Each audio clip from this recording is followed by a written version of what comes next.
Boineau, rapporteur de la commission des affaires sociales.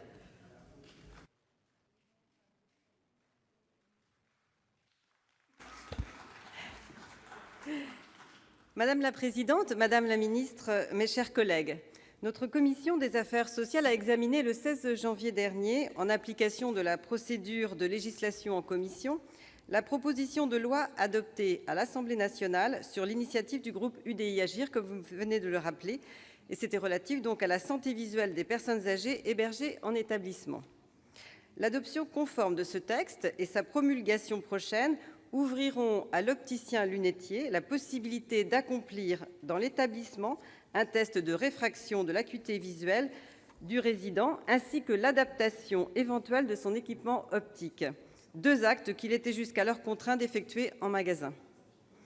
Bien qu'elle ait adopté cette proposition de loi qui apporte un assouplissement bienvenu à la pratique des soins optiques destinés aux personnes âgées, la commission des affaires sociales n'a pas manqué de faire part à Madame la ministre des attentes immenses que le sujet de l'accès aux soins visuels continue de susciter. Offrir la possibilité aux opticiens d'exercer leur art en établissement est sur le papier un indéniable progrès. Je crains néanmoins que l'impact de cette mesure ne se révèle dans les faits particulièrement limité. Je tiens à rappeler que la possibilité qu'a l'opticien d'adapter l'équipement optique d'une personne âgée reste conditionnée à la production par cette dernière d'une ordonnance délivrée par un ophtalmologiste moins de 3 ans auparavant. Or, nous savons tous que du fait des difficultés d'accès de la population à des soins ophtalmologiques très contraints par la démographie médicale, cette condition de délai est rarement remplie par les personnes au moment d'une éventuelle entrée en EHPAD. Par conséquent, le nouveau droit qui leur est ouvert risque fort de ne pas trouver à s'appliquer. Indéniablement, le vrai problème, auquel cette proposition de loi ne répond pas, demeure celui de l'accès au prescripteur médical. Comme déléguée à l'accès aux soins auprès de Mme Agnès Buzyn, ministre des Solidarités et de la Santé, je suis intimement convaincue que le principal défi qui se pose à présent aux législateurs concerne la délégation d'actes médicaux. Le principal défi qui se pose au territoire devra donc impliquer tous les professionnels de la santé visuelle. La pénurie croissante de l'offre de soins en ophtalmologie a provoqué la mobilisation de tous les professionnels. On a même eu de la part des ophtalmologistes l'expérience de la réflexion fédérée des 3 O. Les 3 O, c'est les ophtalmologistes, les orthoptistes et les opticiens. Donc, il y a véritablement sur le territoire un certain nombre d'expériences qui sont menées. Et puis, il y a la montée en compétence des professionnels de santé qui sont appelés à jouer un rôle de plus en plus important au sein de la filière visuelle, que sont les orthoptistes. La loi de modernisation de notre système de santé, dont j'avais assuré le rapport aux côtés de notre président, Alain Milon, et de ma collègue Catherine Deroche, avait redéfini les termes de leur collaboration avec les ophtalmologistes, afin de leur permettre d'assurer l'accomplissement des actes médicaux de premier recours.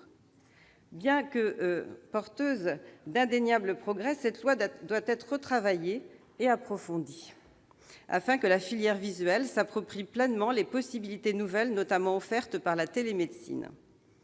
Dans l'état actuel de notre droit, malgré l'adoption du texte qui nous occupe aujourd'hui, je crains fort que l'équipement optique des personnes âgées accueillies en établissement ne continue à pâtir d'une offre de soins faiblement accessible et inégalement distribuée sur le territoire national.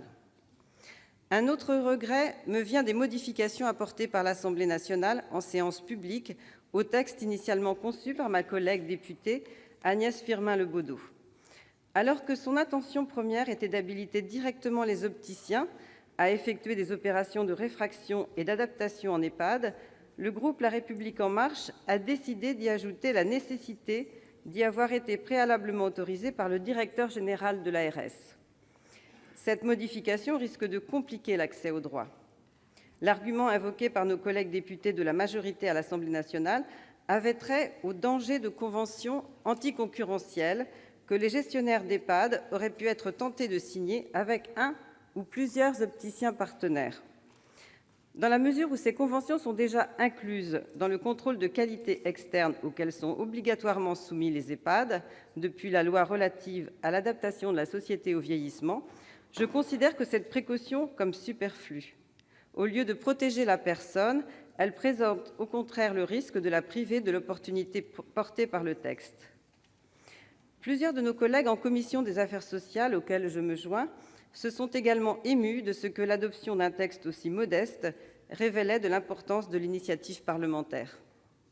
Je profite ainsi de cette tribune, Madame la Ministre, pour vous redire le désir que les sénateurs ont de vous épauler dans la conduite des grands projets sociaux que vous soumettrez à notre examen au cours de l'année à venir, et vous les avez d'ailleurs très bien répertoriés tout à l'heure, et de vous apporter la richesse et l'expérience que leur confère leur connaissance de terrain.